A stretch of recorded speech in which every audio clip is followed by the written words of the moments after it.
doing this from bed. I nearly forgot to do this today. I finished the book for the publisher, and it's probably the most artistic thing I've written, if I can say that. It's kind of angry funny in parts and hopeful in others.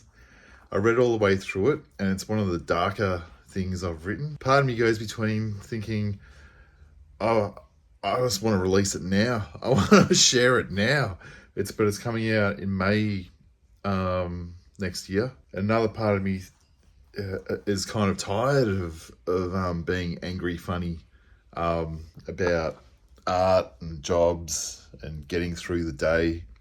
It's kind of survivalist poetry, if that's even a genre, and struggling with the 9 to 5 while trying to make art at night, or just trying to keep myself sane to keep doing it, to pay bills. But I've written it as entertainingly as I could, and there's a lot of funny stuff in it. Some of it's a little bit brutal, but I had to put it in.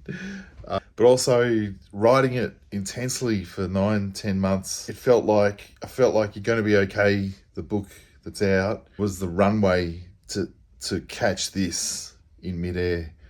And so I'm thankful that You're Going to Be Okay took 6 years to write, and this one took 9 months. I feel like this one's more accomplished, yet it took a seventh or an eighth of the time. I felt like I learned how to write this book by taking my time to write You're Going to Be Okay, which is, You're Going to Be Okay is probably more funnier, but this one, the jokes are more angry funny.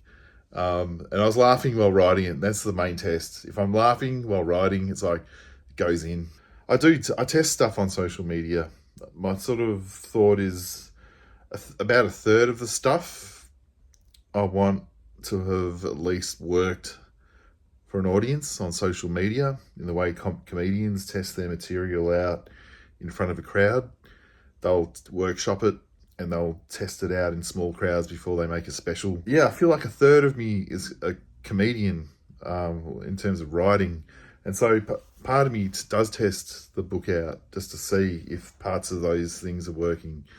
And the other part of me is strange and doesn't need any sort of outside thoughts or anything. I read through the manuscript a few weeks fresh after handing it in, made a few little tinkers, but I thought, I can't go down this path for a next one. It has to be completely different. I need lightness, I need beauty, I need more hope, but not forced. Like I want to go magic, but not bullshit magic.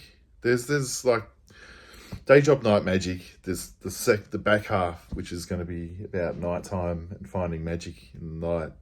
There's a bit of it there. It's sprinkled through, but it's also quite dark, and it's a little bit autobiographical. So the next book I'm writing, it took me a while to catch on to what I wanted to write. I thought that I was going to write a book about the middle of the afternoon, because I wrote something once. That's in You're Going to Be Okay. If you can smuggle all your 3 a.m s into your 3 p.m s, you're an artist. And I thought, that's an interesting idea. Maybe I could write it about 3 p.m. and how I really struggle through the afternoon. And just making it through the afternoon, through to the evening, is one of the biggest, hardest, sort of insidious things that I do in this life. It's all these dark thoughts and stupid. Like I start thinking about past stuff and hopelessness of the future and just antagonistic thoughts. That's when the brain loves to attack. When you're a little bit tired, you've been awake for a while, and middle of the afternoon I don't mind it, but it can get to you. So I wanted to write a book about the middle of the afternoon. After writing the new one, which is a lot of survival kind of poetry, getting through the day and getting through to the night, I thought, I can't repeat myself again. And so I thought, I'm just going to go back to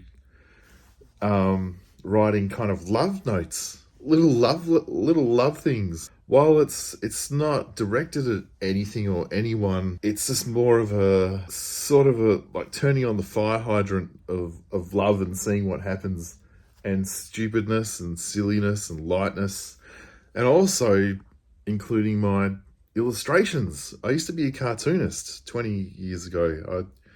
I got paid for a bunch of them. Like it was a part-time professional cartoonist. I did stuff for Hallmark greeting cards, Chase the newspaper. It never really took off, but I thought, why not make a book of beautiful things and put more light into it and do my little squiggly drawings, because I feel like the darker books, as soon as you put a little squiggly whimsical drawing with it, it kind of takes away the brute blunt force of the words on the page, and a little squiggle kind of cushions it and softens it. So I thought, this is the perfect time. If I'm going to write a book about lightness, little drawings can go with it.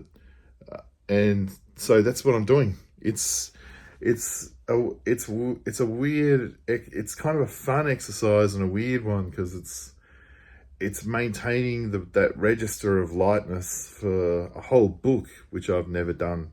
I've always felt like for every 5 pieces I write, 3 to 4 of them will be, 3 of them will be dark, 1 of them will be kind of funny dark, and 1 will be light. So I've got to write 5 pieces just for 1 piece that is kind of lightness. So to stay in that, all 5 of them to be light nearly all the time, that's going to be tough. But it'll be fun. And of course I'll have to write the dark stuff in there, because the lightness doesn't really earn its beauty unless there's the foundations of the bullshit of the world in there as well.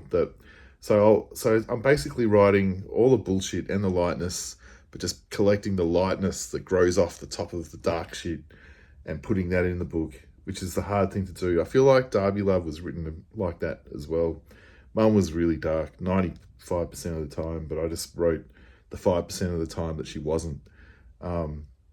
So it is kind of a bit Darby Love-esque, but I'm finishing it all off, all the little aphorisms, and each page off with "and I love you," or "but I love you," or "I love you and you're weird," or just I'm almost doing it like a weird tick at the moment, and it'll become annoying finishing every single thing off with "and I love you." But while I'm writing it, it helps me write the sentence towards it, and then I'll probably cut off the tail of "and I love you" for most of them, just so it's almost like creating a cast by putting that on the end. I've talked about this before, because I did try to write this book a year ago, and it wasn't working.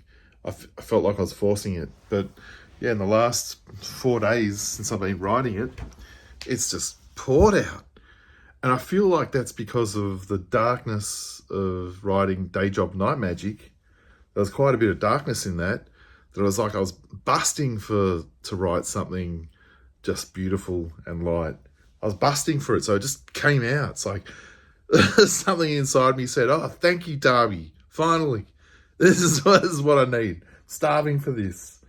And yeah, it's hard. I've always found it hard to write light stuff, because to write it, you have to absorb the heaviness that it's created from.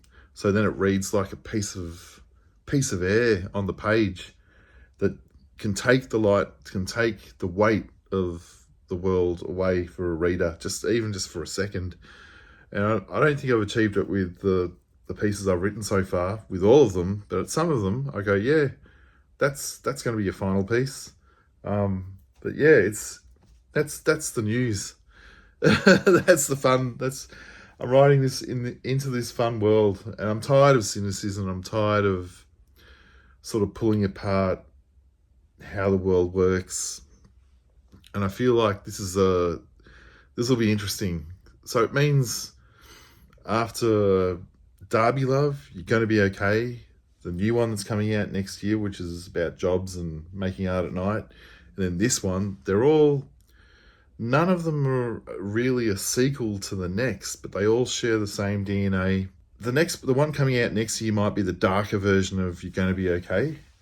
But I've always